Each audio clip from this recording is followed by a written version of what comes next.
Very good morning class 11th। हम लोग पढ़ रहे हैं नमक का दरोगा मुंशी प्रेमचंद जी द्वारा रचित कहानी। अभी तक हमने पढ़ा कि किस प्रकार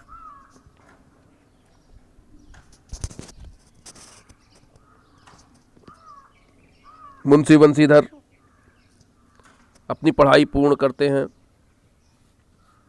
पढ़ाई पूर्ण करने के तदुपरांत उनके पिता जब वो नौकरी के लिए निकलते हैं तो उनके पिता उनको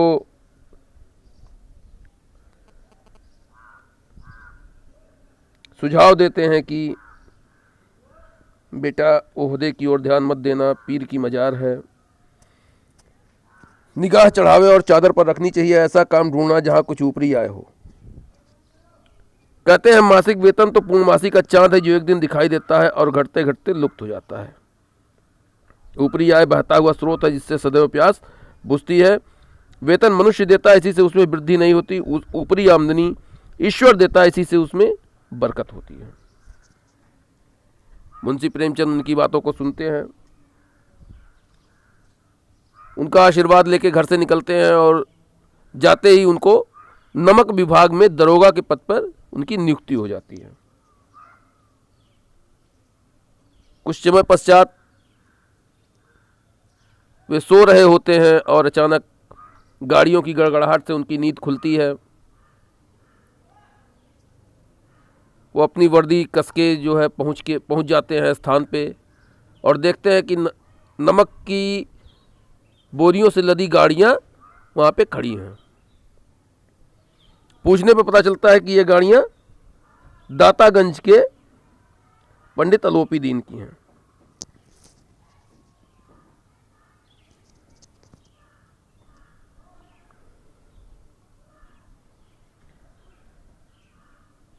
आगे हम आज पढ़ते हैं।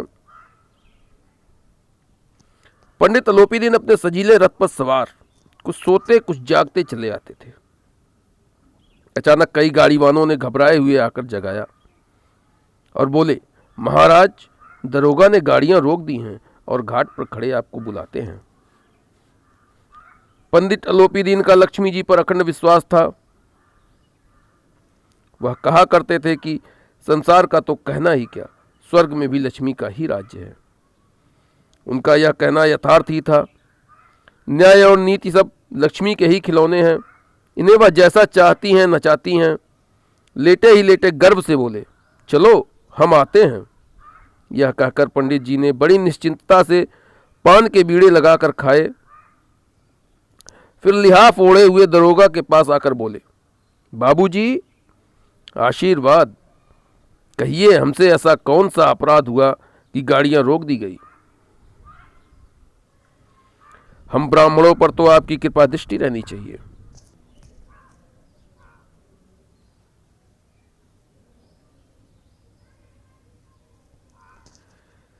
वंशीधर रुखाई से बोले, सरकारी हुक्म।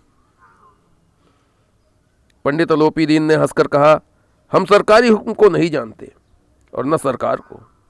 हमारे सरकार तो आप ही हैं। हमारा और आपका तो घर का मामला है।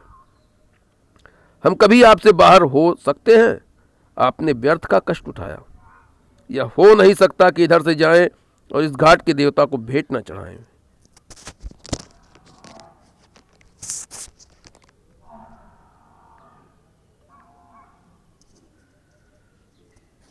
मैं तो आपकी सेवा में स्वयं ही आ रहा था। वंशीधर पर ऐश्वर्य की मोहिनी वंशी का कुछ प्रभाव न पड़ा। ईमानदारी की नई उमंग थी। कड़क कर बोले, हम उन नमक हरामों में नहीं हैं जो कौड़ियों पर अपना ईमान बेचते फिरते हैं। आप इस समय हिरासत में हैं। आपका कायदे के अनुसार चलना चालान होगा। बस मुझे अधिक बातों की फुर्सत नहीं है। जमादार बदलू सिंह, तुम इन्हें हिरासत में ले चलो, मैं हुक्म देता हूं।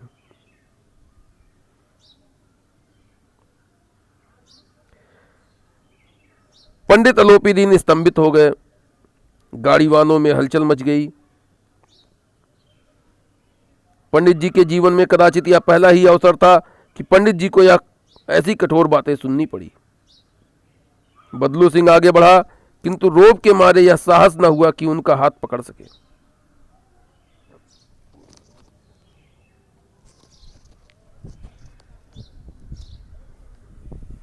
पंडित जी ने धर्म को धन का ऐसा निरादर करते कभी न देखा था। विचार किया, यह भी उदंड लड़का है, माया मोह के जाल में अभी नहीं पड़ा, अल्लड़ है, झिझकता है। बहुत दीन भाव से बोले, बाबू साहब ऐसा न कीजिए, हम मिट जाएंगे, इज्जत धूल में मिल जाएगी, हमारा अपमान करने से आपके हाथ क्या आएगा, हम किसी तरह आपसे बाहर थोड़े ही हैं।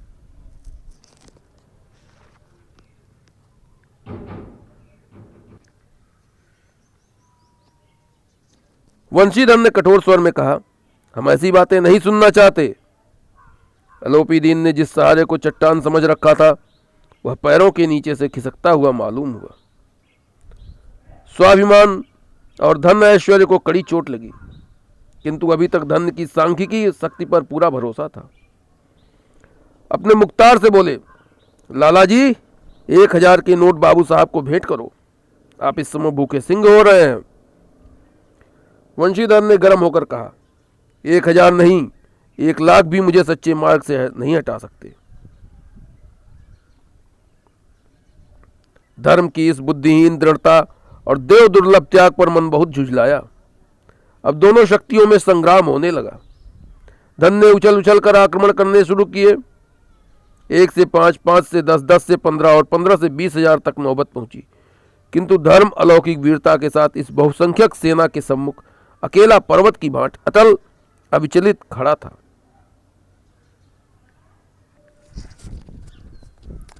अलोपी दीन निराश होकर बोले, अब इससे अधिक मेरा साहस नहीं, आगे आपको अधिकार है।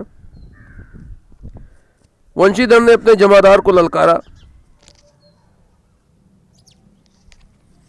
बदलू सिंह मन में दरोगा जी को गालियां देता हुआ पंडित अलोपी दीन की ओर बढ़ा। पंडित घबराकर 2-3 कदम पीछे हट गए। अत्यंत दीनता से बोले,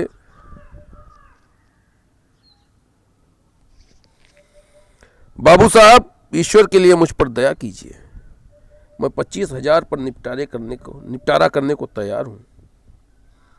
असंभव बात है, 30,000 पर किसी तरह भी संभव नहीं। क्या 40,000 पर भी नहीं? 40,000 नहीं, 40 लाख पर भी असंभव है। बदलू सिंह, इस आदमी को अभी हिरासत में ले लो, अब मैं एक शब्द भी नहीं सुनना चाहता। धर्म ने धन को पैरों तले कुचल डाला। अलोपी दीन ने एक हृष्ट पुष्ट मनुष्य को हथकड़ियां लिए हुए अपनी तरफ आते देखा। चारों ओर निराश और कातर दृष्टि से देखने लगे। इसके बाद एकाएक मूर्छित होकर गिर पड़े।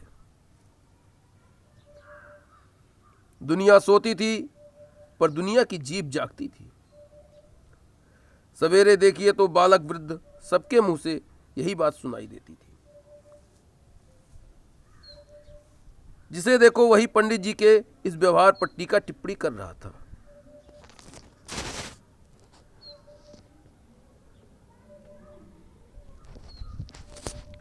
निंदा की बौछारें हो रही थी। मानो संसार से अब पापी का पाप कट गया। पानी को दूध के नाम से बेचने वाला ग्वाला, कल्पित रोजनामचे भरने वाले अधिकारी वर्ग, रेल में बिना टिकट सफर करने वाले बाबू लोग, जाली दस्तावेज बनाने वाले सेठ और साहूकार, यह सब के सब देवताओं की भांति गर्दनें चला रहे थे। जब दूसरे दिन पंडित अलोपी दीन अभियुक्त होकर कांस्टेबलों के साथ, हाथों में हथकड़ियां, हृदय में ग्लानि और क्षोभ भरे लज्जा से गर्दन झुकाए अदालत की तरफ चले तो सारे शहर में हलचल मच गई।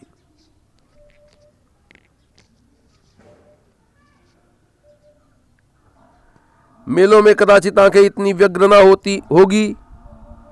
भीड़ के मारे छत और दीवार में कोई भेद ना रहा।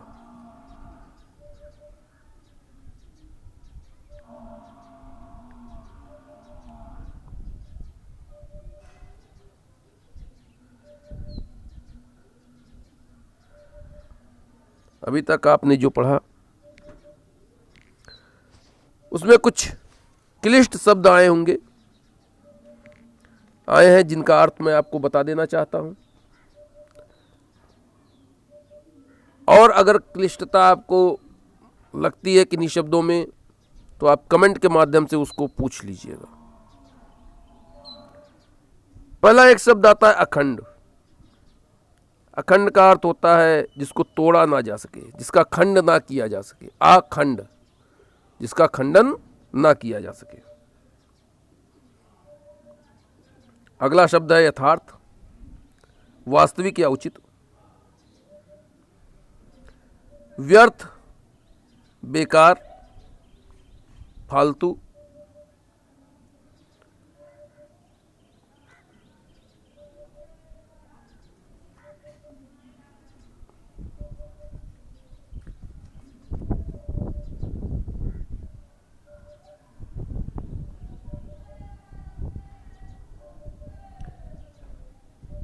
अगला है ऐश्वर्य।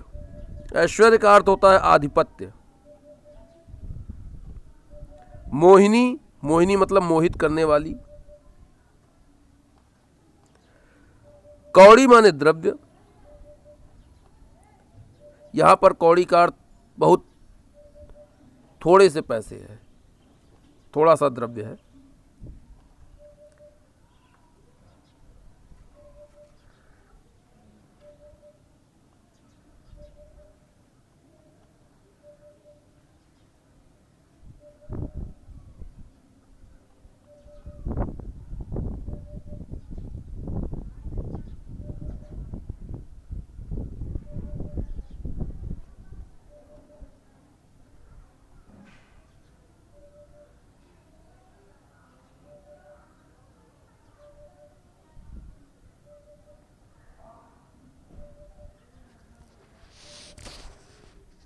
एक शब्द है स्तंभित।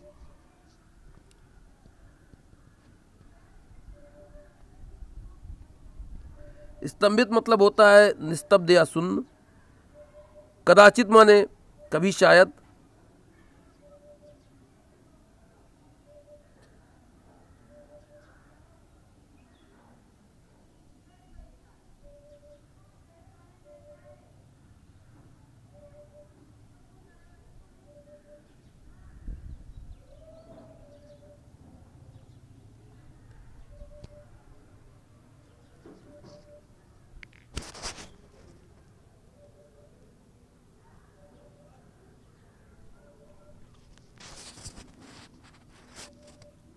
निरादर माने अपमान।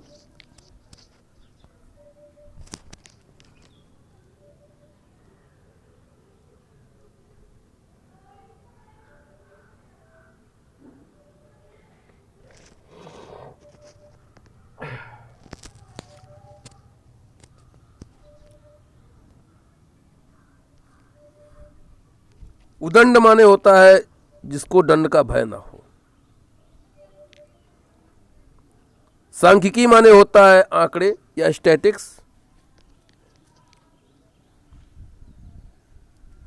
दृढ़ता माने होता है मजबूती। दुर्लभ माने होता है कठिनता से प्राप्त होने वाला।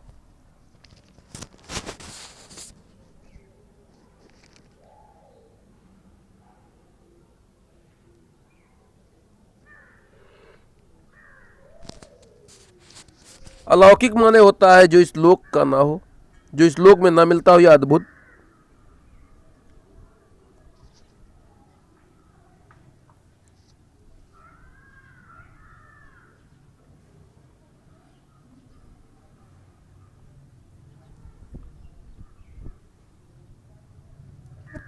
कल्पित माने होता है मनगढ़ंत। रोज नामचे माने होता है दैनंदिनी या डायरी। दस्तावेज माने तहरीर या विधिक लेख्य। अभियुक्त माने होता है जिस पर कोई अभियोग या मुकदमा चलाया जाना हो या चलाया गया हो। गलानी माने होता है मानसिक शिथिलता। क्षोभ माने होता है व्याकुलता। व्यग्र माने होता है परेशान।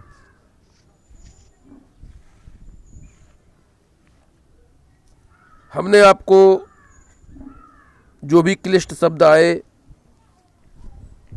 उनका अर्थ बताने का प्रयास किया। अगर आपको लगता है कि और कुछ क्लिष्ट शब्द आते हैं और उन शब्दों का अर्थ आपको जानना आवश्यक है या आप नहीं जानते हो, तो आप कमेंट में उन शब्दों को पूछ लेना, हम उसका समुचित उत्तर देने का प्रयास करेंगे। अब हम आपको कुछ प्रश्न बता रहे हैं जिनका उत्तर आप लिखने का प्रयास कीजिएगा। पहला प्रश्न है, गाड़ीवानों ने पंडित अलोपीदीन से क्या कहा? गाड़ीवानों ने पंडित अलोपीदीन से क्या कहा?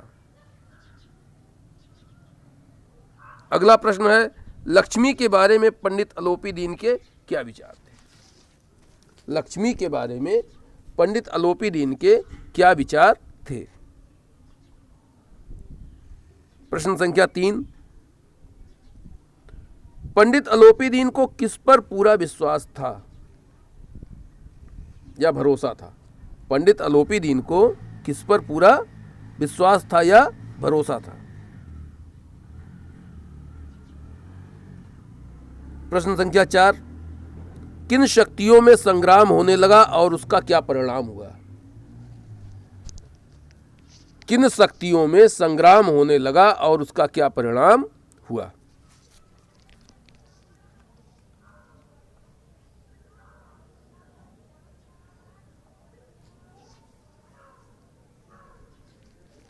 एक प्रश्न और नोट करें, दुनिया सोती थी पर दुनिया की जीभ जागती थी। दुनिया सोती थी पर दुनिया की जीभ